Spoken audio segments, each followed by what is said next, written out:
Alors oui, la saisine de l'IGPN, oui, l'enquête a lieu vis-à-vis de mes collègues et vis-à-vis de l'usage de leurs armes. Mais j'aimerais bien repréciser un petit peu les faits, comme ils se sont produits. C'est que mes collègues ont vu un véhicule arrêté sur la voie. Donc ce qui occasionne un contrôle de leur part, parce qu'un véhicule qui est arrêté au milieu d'une voie, ce n'est pas normal. Donc ils arrivent à proximité de ce véhicule. Quand cet individu voit le véhicule de police arriver vers eux, démarre, accélère et prend tous les risques pour éviter le contrôle de mes collègues. Dans cette course-poursuite, cet individu tire à 3 reprises en direction de mes collègues qui les suivent. Donc mes collègues ont l'intelligence de laisser un peu de distance et de décaler pour ne pas être impactés par ces tirs. Donc cet individu ensuite rentre dans une impasse. Mes collègues à ce moment-là, en sachant que c'est une impasse, mettent pied à terre pensant pouvoir interpeller cet individu.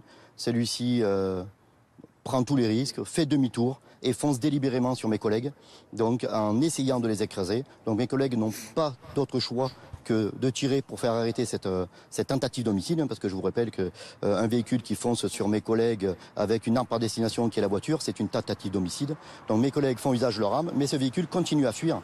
Et donc après, dans sa course-poursuite, percute un autre véhicule. D'accord. Et puis finit immobilisé une grande rue de Grenoble. Donc c'est à ce moment-là que mes collègues arrivent à sa hauteur, interpellent le chauffeur, non sans mal. Et c'est à ce moment-là qu'ils se rendent compte qu'il y a une passagère qui est impactée d'une balle au niveau du cou.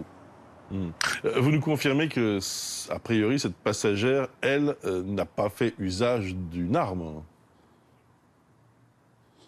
L'enquête le déterminera. Après, l'enquête déterminera aussi si cette personne a été impactée par un tir de policier, mais aussi peut-être avant par l'individu lui-même, parce qu'il faut bien justifier ce refus d'obtempérer. Il fait usage à 3 reprises d'armes en direction de mes collègues pour échapper au contrôle.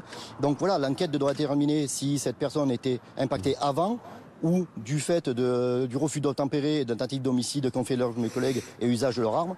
Donc là, voilà, on est au début de l'enquête. On a vu dans des précédentes affaires, notamment à Nice, il y a quelques jours, que les circonstances, en tout cas l'enquête, n'était pas toujours favorable aux policiers, loin de là même.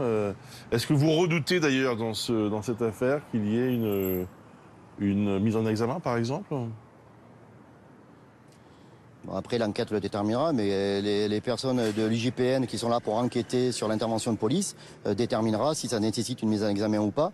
Donc, mais avec les éléments que j'ai à mon niveau, il n'y a pas de doute sur la légitime défense et sur le fait que mes collègues ont dû faire face à un véhicule qui voulait les écraser pour échapper au contrôle et éviter de se faire arrêter. Et donc, mes collègues n'ont pas eu d'autre choix que de tirer. Donc, oui, après, la police est justiciable comme tout le monde et doit justifier de ses interventions.